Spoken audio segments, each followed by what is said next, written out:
मैं उनका रेवेन्यू देखता हूं 50 लाख का है, कैश बर्न देखता हूं 6000 करोड़ का है। हम और आप सब बिजनेस समझने वाले लोग हैं। अगर हमारी कंपनी में 50 लाख रुपए का रेवेन्यू आता है तो बेयर मिनिमम मेरा 25 लाख का प्रॉफिट अगर नहीं है तो मैं गलत बिजनेस कर रहा हूं। जितनी भी कंपनीज को ये वीसी फंडिंग हो रही है उसमें कंपनीज के बोर्ड को देख लीजिए और वीसी साइड के बोर्ड को देख लीजिए, दोनों तरफ आईआईटी आईआईएम बैठा है, इधर भी इधर भी। अब ये फंडिंग लेकर के मेरा वैल्यूएशन गेम बढ़ रहा है। वीसी फंडिंग जो है वो बाहर का पैसा है। उसके बाद आपको पब्लिक परसेप्शन में आ जाता है कि आपकी 5000 करोड़ की कंपनी है, 10,000 करोड़ की कंपनी है और आप उस बेसिस पे जाकर डीआरएचपी फाइल करते हैं और आप आईपीओ लेकर आ जाते हैं। आईपीओ में पैसा कौन लगाता है? आम जनता। आम जनता का पैसा लेकर वीसीज को एग्जिट दे दिया जाता है। मतलब कि एक ऐसा लूट का खेल चल रहा है कि पहले वैल्यूएशन बढ़ाओ, उसके बाद गरीबों से पैसा लो, मिडिल क्लास से पैसा लो और इनको लेकर के विदेशी फंडिंग को पैसा देकर के बाहर एग्जिट दे दो। हमारे यहाँ सबसे ज्यादा बिलियनर्स कैसे पैदा हो रहे हैं? देखिए, 3 आर्गुमेंट मुझे हर फोरम पे दिया जाता है। पहला यह दिया जाता है 5 ट्रिलियन इकोनॉमी। दूसरा आर्गुमेंट दिया जाता है 3rd लार्जेस्ट इकोनॉमी और तीसरा आर्गुमेंट दिया जाता है कि सबसे ज्यादा बिलियनर इंडिया में। मेरी लिस्ट में भी ये तीनों हैं। मैंने बिलियनर की बात इसलिए की कि जब इतना ज्यादा ये तीनों इंटर कनेक्टेड हैं। और अगेन मैं जो कहने जा रहा हूं, मेरे कुछ पर्सनल फ्रेंड्स नाराज होंगे लास्ट वाले पार्ट पे। सबसे पहले आप कहिए 5 ट्रिलियन इकोनॉमी की बात करते हैं। सऊदी अरब की इकोनॉमी का साइज क्या है? 1.1 ट्रिलियन। बस क्या हम सऊदी अरब से ज्यादा प्रॉस्पेरस हैं? नहीं भाई। देखिए, साइज जो है आपका, डेमोग्राफी का भी तो साइज आप देखेंगे। Exactly. आप ये भी तो देखेंगे। फॉर इसको बहुत सिंपल शब्दों में ऐसे समझिए कि मेरे घर में 25 खाने वाले हैं, 50 रुपए की कमाई है। आपके घर में 2 खाने वाले हैं 40 रुपए की कमाई है। कौन ज्यादा प्रॉस्पेरस है? ये इतना बेसिक सा इकोनॉमिक्स लोगों के समझ में नहीं आता है। मैं जिस फोरम पे भी जाता हूं और जब भी मैं इकोनॉमिक पॉलिसीज को क्रिटिसाइज करता हूं, मेरे मुंह पे ये मार दिया जाता है हम 5 ट्रिलियन इकोनॉमी बन रहे हैं। भाई, एक जो नैरेटिव इस देश में दिया गया ना कि हमें गर्व करना है, समझ में नहीं आया किस बात पे गर्व करना है, लेकिन गर्व करना है। ये पहली बात। दूसरी बात, 3rd लार्जेस्ट इकोनॉमी हम बनने जा रहे हैं। अब 3rd लार्जेस्ट इकोनॉमी की जब बात करते हैं तो आप किसको पीछे छोड़ रहे हैं? जर्मनी को? जापान को? क्या हमारी अर्थव्यवस्था जर्मनी और जापान से ज्यादा मजबूत है? देखिए, यहीं पर मैं कहता हूं कि इंडिया में फाइनेंशियल इलिटरेसी जो मेजॉरिटी में है, जो आम जनता में है, उसका मजाक उड़ाया जाता है। कभी भी इकोनॉमिक्स में आपको डेमोग्राफी में जीडीपी का साइज से नहीं तय होता है। यह तय होता है परचेज पावर पैरिटी से, पर कैपिटा इनकम से। परचेज पावर पैरिटी में हम 143rd नंबर पे हैं। पर कैपिटा इनकम जो बेस लेवल माना गया है ग्लोबली कि कहां पे जाके आपकी कंट्री में पर कैपिटा इनकम अब कॉम्पिटिटिव हो गई है, वो है $10,000। डेवलप्ड कंट्री के लिए वो है $50,000। इंडिया का जो पर कैपिटा इनकम है वो है $2,400। इसमें बिलियनियर्स की इनकम सब मिला करके हमारे ओहो, क्योंकि हमारा फिर तो कुछ नहीं। अगर बिलियनियर्स को हटा दें आप तो फिर हमारी पर कैपिटा इनकम है ही क्या? नहीं, उसमें भी आप देखिए कि आप कहते हैं कि हमने इतने लोगों को गरीबी रेखा से नीचे खींचा है। गरीबी रेखा की आपकी परिभाषा क्या है? शहरों में 50-55 रुपए कमा रहा है, गांव में 32 रुपए कमा रहा है।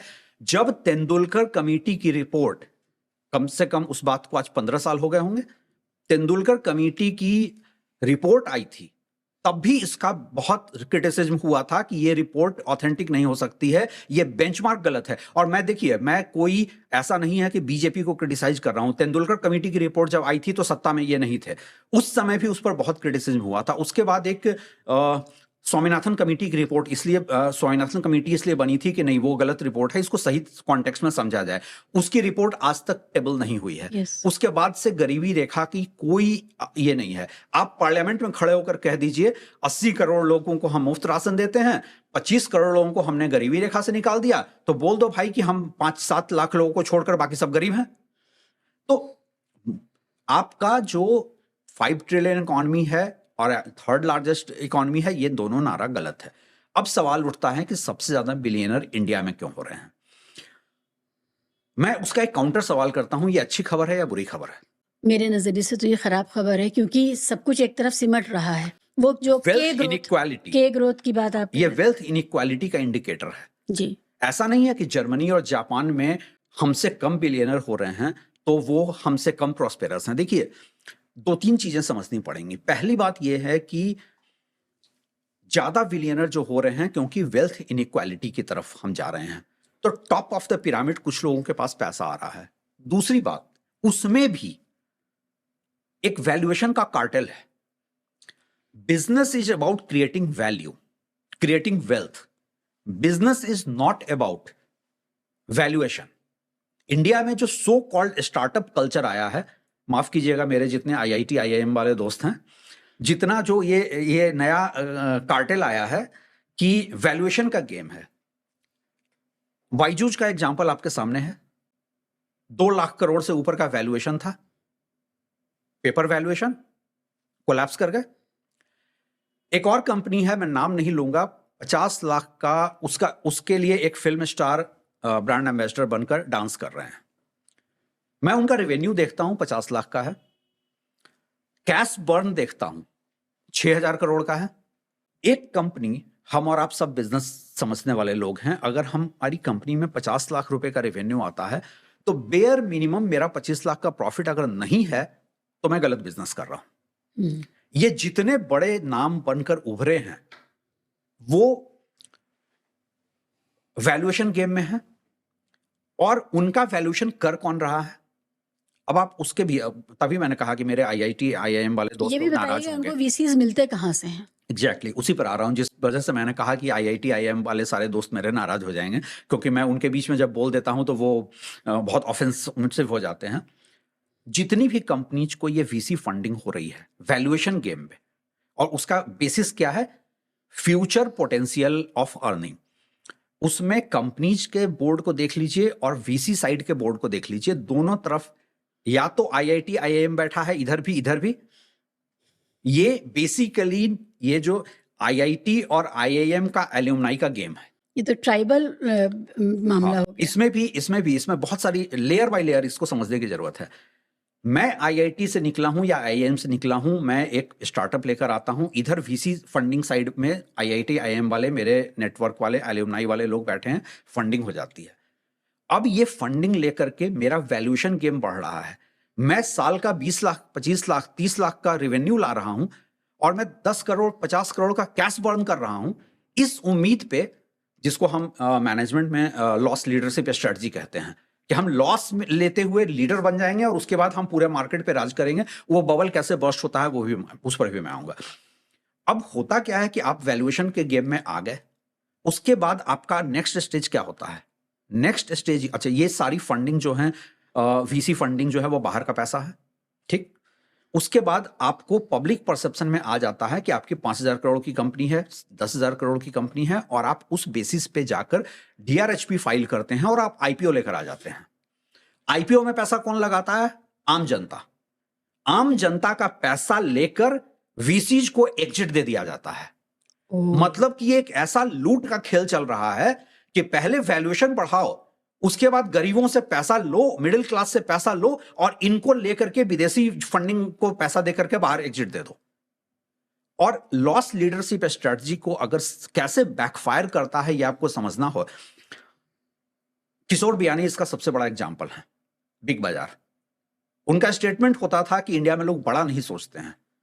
कोई वोट, मतलब, और ये मुझे कई रियल एस्टेट डेवलपर्स ने बोला है कि वो जाकर कहते थे कि आप लोग बड़े मॉल लेकर आइए, 70% स्पेस हम लेंगे। वो लॉस में चलते चलते 11,000 करोड़ रुपए का डेट हो गया, डेट सर्व नहीं कर पाने की हालत में आ गए, क्योंकि उनको ये लगा कि लॉस लीडरशिप स्ट्रेटजी है, मैं मार्केट में सबको खत्म कर दूंगा। दूसरी तरफ, तभी मैं कहता हूं बिजनेस वैल्यू क्रिएशन है, वैल्यूएशन नहीं है। दूसरी तरफ आप देखिए राधाकृष्ण दमानी का एग्जाम्पल, डी मार्ट। जब बिग बाजार के 200-250 स्टोर हो गए थे, डी मार्ट के मुश्किल से 10-12-15 स्टोर थे।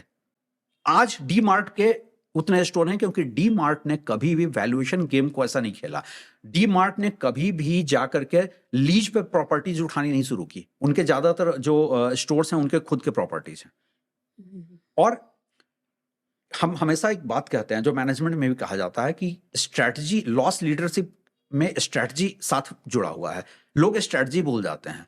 मैं आपको इसका एग्जांपल देता हूं कि स्मार्ट स्ट्रेटजी क्या होती है। जैसे जिलेट का जो मैक 5 सेविंग हम लोग यूज करते हैं, उसका जो शेविंग ये किट होता है, कंपनी लॉस में भी निकालती है, क्योंकि उसके बाद आप हर महीने जो ब्लेड रिप्लेस करते हैं उन्हीं का लगा सकते हैं उसमें।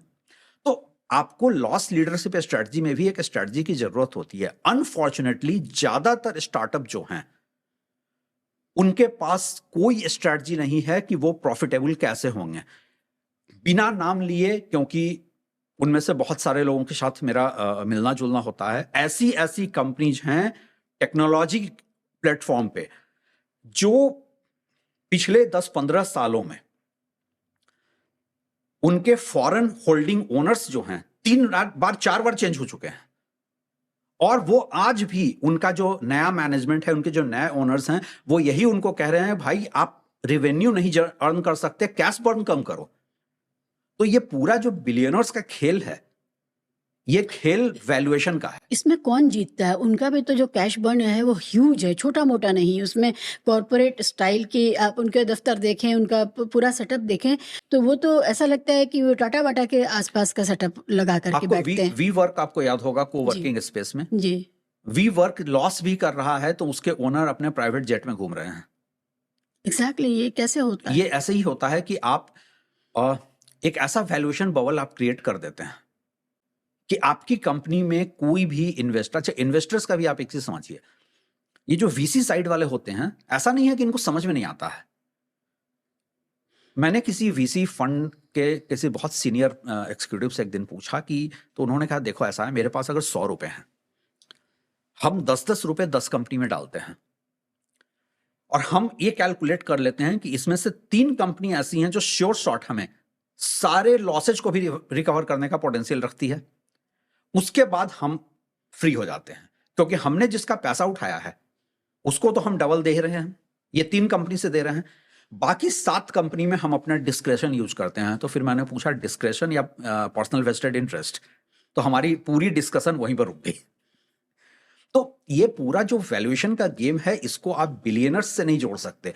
5 ट्रिलियन इकोनॉमी एक मजाक है, 3rd लार्जेस्ट इकोनॉमी का कोई मतलब नहीं है, और बिलियनर्स जो बन रहे हैं, सबसे बड़ी बात है इनकम इनइक्वालिटी है। दूसरी बात है ज्यादातर जो बिलियनर बन रहे हैं वो बिलियनर बेसिकली पेपर वैल्यूएशन है।